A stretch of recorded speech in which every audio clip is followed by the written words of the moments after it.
찬송하겠습니다.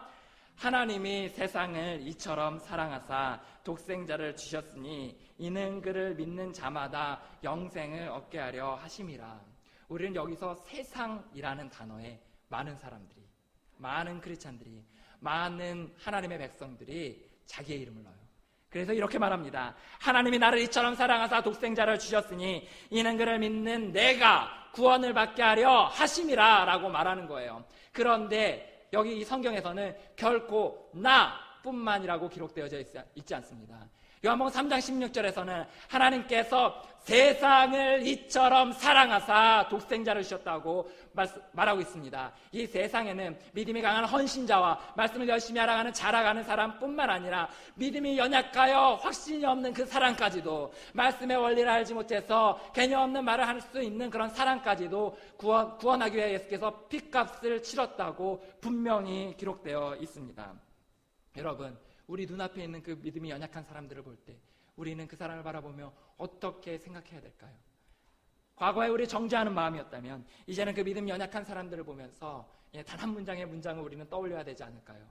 하나님께서도, 예수 그리스도께서 내 눈앞에 있는 이 믿음이 연약한 사람을 위해 십자가에 못 박혀 죽으셨습니다. 우리가 합류한 사람, 뒤늦게 하나님의 앞에 쉼을 얻고자 합류한 사람을 사랑해야 될 두 번째 이유는 우리 역시 똑같은 과정을 겪었기 때문이에요. 우리도 처음부터 헌신자가 아니었어요. 우리 중에 누구도 처음부터 하나님의 말씀이 옳다고 믿는 사람이 없었습니다. 그 믿는 과정들이 있었어요. 구원을 확신하는 과정들이 있었어요. 우리가 믿음이 자라가는 시간들이 있었다는 겁니다. 성경에서 나그네가, 성경에서 이방인들이 이스라엘 공동체에 합류했습니다. 왜요? 쉼을 얻고자. 왜요? 하나님이, 그들 가운데 계신 하나님이 능력 있다는 사실을 알았기 때문에 뒤늦게 합류했습니다. 처음에는 단지 이방인이었어요. 정말 그 말 그대로 그들은 철저히 외톨이였고 그들은 단지 따라가는 사람들에 불과했어요. 그런데 하나님의 말씀에서 놀랍게도 나중에 그들에게 너희들이 할례를 받으면 동일하게 하나님의 백성이라 부름받게 해주겠다라는 특권을 내려주십니다. 그리고 그들이 할례를 받았을 때 동일하게 그들에게도 하나님의 율법이 적용되도록 하셨습니다. 그리고 그 하나님의 율법대로 살아갔을 때 그들이 하나님의 백성에게 주신다 하신 그 약속들을 동일하게 해주신다고 그들에게 약속하고 있습니다. 그들이 처음에 이방인으로서 그곳에 들어왔고 그들의 할례를 받고 하나님의 율법들을 알아가는 성장의 과정을 겪었다는 거예요. 우리 역시 마찬가지 아닌가요? 우리 역시 그와 같이 성장하는 과정들을 겪지 않았습니까? 저는 몰라요. 하지만 하나님은 아십니다. 우리 모두는 과거를 갖고 있습니다. 부끄러운 과거를 갖고 있어요. 하나님의 말씀에 대한 충분한 이해가 없어서 단순히 예배와 소그룹과 공동체가 도와서 그저 같이 따라갔던 사람들이 있어요. 따라갔던 시절들이 있었어요. 흔히 믿음이 어린, 믿음이 연약한 시절들이 있었습니다. 예를 들어서 주기도문을 외우다가 사도신경으로 섞여서 막 엉망이 되는 거예요. 도대체 내가 사도신경이 뭔지, 주기도문이 뭔지, 예수님이 나를 왜 죽으셨는지 전혀 알지 못해서 엉망이 되어버리는 거예요. 때로는 창문을 열고서 다니엘처럼 하루 3번 기도하지 않으면 지옥에 간다 라고 믿고서 수년간 이런 것들을 지켜왔던 사람도 있습니다. 싫어해요. 성경을 불경처럼 뜻을 이해하지 못한 채로 성경을 불경처럼 그냥 읽기만 하면은 그것이 마치 신비한 능력이 되어서 내 몸에 무슨 현상이 일어날 것처럼 하여서 말씀을 그냥 불경처럼 낭독하는 사람들이 있습니다. 예수를 믿어도 죄를 지으면 지옥 간다고 생각하여서 오랜 시간 두려움에 떨었던 시간들도 있습니다. 우리는 모두 지나간 과거들을 갖고 있습니다. 너무나 부끄러워서 남들에게 너무나 얘기하기 부끄러울 정도로 창피한 믿음이 연약한 시절들을 갖고 있었습니다. 그런데 이제 우리가 헌신자가 되었다고, 이제 우리가 하나님의 말씀이 진리인 줄 알았다고, 우리가 하나님의 말씀을 따라간다고, 내가 하나님을 위해서 나의 인생을 걸었다고 내 뒤에 따라오는 그 믿음이 연약한 사람들을 정죄한다면 그 얼마나 앞뒤가 맞지 않는 말입니까? 백은씨 씨의 말씀을 심는 엄마라는 책에서 이런 이야기가 나옵니다. 그 백은씨 씨의 그 딸이 있었대요. 자녀가 있었대요. 그 자녀가 그 밥을 하려고 쌀을 꺼내서 통에 담고 있는데 그 쌀을 자기가 좀 하겠다고 막 한다는 거예요. 그런데 이 아이가 바닥에 그 쌀을 바닥에 완전히 이렇게 쏟아버린 거예요. 그래서 엄마가 말합니다. 이걸 흘리면 어떡해? 이걸 흘리면 어떡해? 엄마가 한다 그랬지? 라고 하면서 다그치듯 혼을 냈어요. 그런데 이렇게 막 다그치다 보니까 예전에 어린 시절 기억이 난 거예요. 예전에 그 백은 씨의 어머니가 그 고춧가루를 통에 담으라고 이분에게 시켰다는 거예요. 그래서 그것을 통에 담다가 고춧가루를 잘못해가지고 바닥에 완전히 쏟아부었어요. 그랬을 때 어머니가 이렇게 얘기했다는 거예요. 야, 이걸 다 쏟으면 어떡해? 내가 너한테 뭘 시키겠니? 저리 비켜라! 라고 이야기했다는 거예요. 그 백은 씨는 어머니를 도와주려고 했는데 잘 도와주지 못해가지고 어머니가 화를 내셔서 속이 상했다 그럽니다. 그래서 그 과거의 기억들이 떠올라서 이제는 그 아이가 다음에 실수하면 동일하게 자기가 당한 것처럼 하지 않고 좋게 이야기해주겠다라고 생각을 했다는 거예요. 다음 날이 됐어요. 우유를 먹으라고 아이에게 따라주려고 하는데 이 아이가 자기가 한다면서 그 우유를 바닥에 쏟아 버렸어요. 그래서 우유를 마시기 전에 바닥에 쏟았어요. 아이의 이름이 조이예요. 예, 어머니가 말하는 거예요. 조이야, 쏟았니? 예. 쏟았어? 예, 어머니가 굉장히 아이가 혼날까봐 눈치를 슬근슬근 살피는 거예요. 슬근슬근 살핍니다. 그 아이가 눈치를 보면서 대답합니다. 예. 어머니가 말합니다. 괜찮아. 닦으면 되지. 닦으면 된단다. 다음부터는 조심해서 잘 하자. 응? 그때 아이가 말합니다. 너무나 밝고 너무나 다음에 열심히 해보겠다라는 굳은 의지를 다해서 네 라고 고백했습니다. 우리 역시 하나님 앞에 아이였을 때가 있었어요. 믿음이 연약해서 너무나 많은 실수들을 하고 하나님 앞에 너무나 많은 실수를 해서 남에게 말하기 부끄러울 정도의 믿음이 연약한 시절들이 있었습니다. 그때마다 하나님께서 우리에게 이렇게 말씀하시지 않았나요? 얘야, 너 실수했니? 너 넘어졌니? 너 부족했니? 너 다른 사람에 해를 끼쳤니? 너 그럼에도 불구하고 내가 너를 사랑한다. 다음에 잘하면 되지.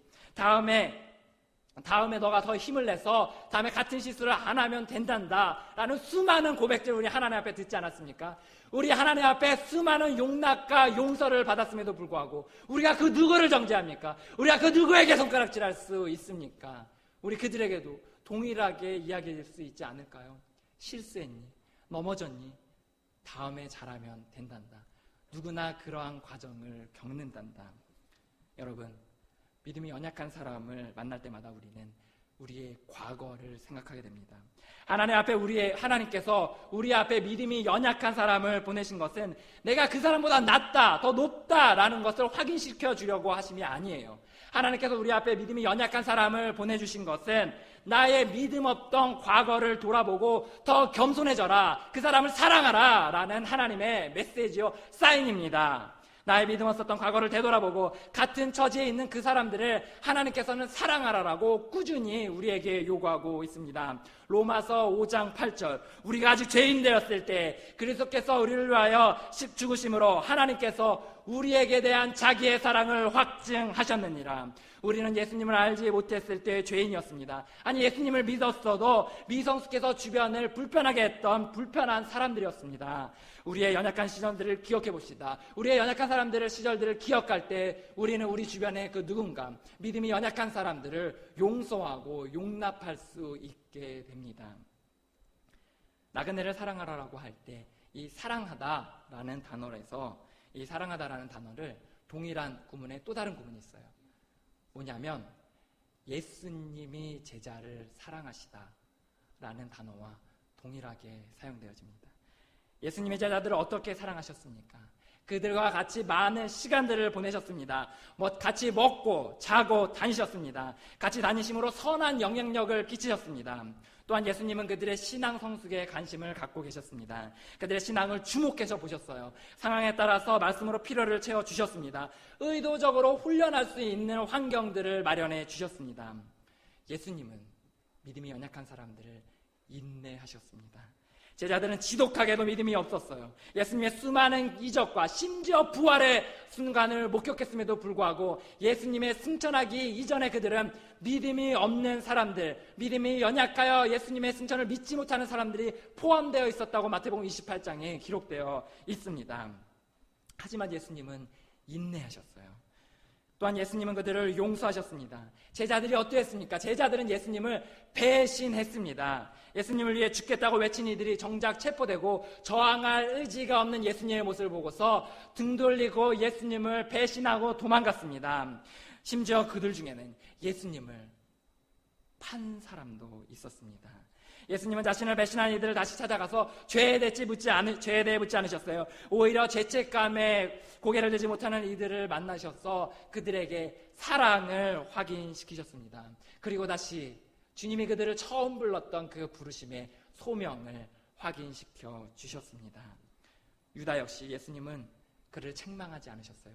단지 그가 하나님 품 앞에 돌아오기 원해서, 회개하기 원해서 그에게 끊임없이 그의 죄가 무엇인지에 대해서 넌지시 알려주고 있는 모습들을 보게 됩니다. 예수님은 또한 믿음이 연약한 사람들을 섬기셨습니다.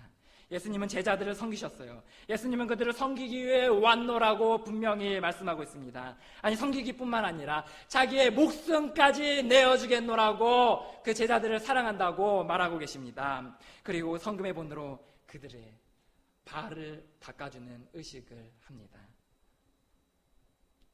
예수님이 제자들의 발을 닦아주시며 무슨 생각을 하셨을까요? 요한, 야고보, 그리고 자기를 판 유다를 지나 베드로의 발을 닦아주셨을 때 예수님은 어떤 생각을 하셨을까요? 베드로의 발을 닦으시며 자기를 부인하고 도망가는 베드로의 모습 떠올리지 않으셨을까요? 자기를 모른다 하고, 아니 심지어 저주까지 하는 베드로의 모습을 떠올리진 않았을까요? 다시 소명을 버리고 눈의 초점을 잃은 채, 삶의 목표와 희망을 잃은 채 그저 자신의 목숨을 위해서 배에서 그물을 던지는 그 베드로의 모습을 떠올리지 않으셨을까요?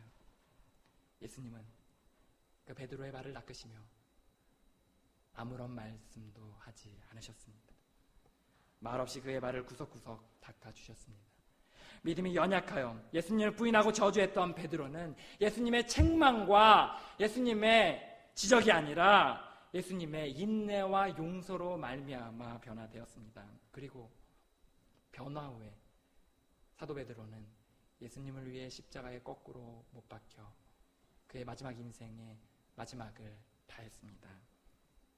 예수님은 믿음이 아직 적었던 베드로를 섬기셨습니다. 그리고 베드로를 위하여 자신의 목숨을 내어주셨습니다.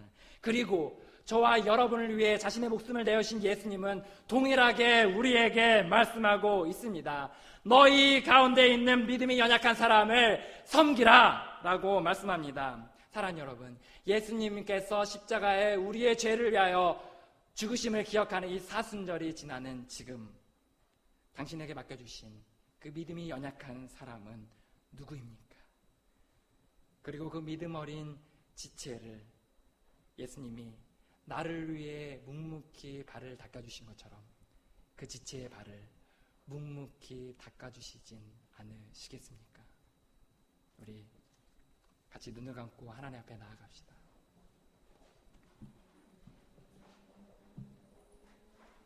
우리 이 시간 우리 주변에 믿음이 연약한 그 누군가의 얼굴을 떠올리며 하나님 앞에 나아갑시다. 하나님, 내 과거의 이 사람 때문에 마음이 불편했습니다. 하나님, 내 마음 가운데 꺼려지고 불편하고 싫어하는 마음들이 너무나 컸습니다. 그럼에도 불구하고 주님께서 나에게 분명히 믿음이 연약한 사람들을 섬길 필요에 대해 이야기하고 계시는데 내가 어찌할 바를 알지 못하고 있습니다. 하나님, 나의 마음을 살피게 주여 도와주시옵소서. 이 시간 침묵으로 하나님 앞에 나아가겠습니다. 침묵으로 기도하며 나아갑니다.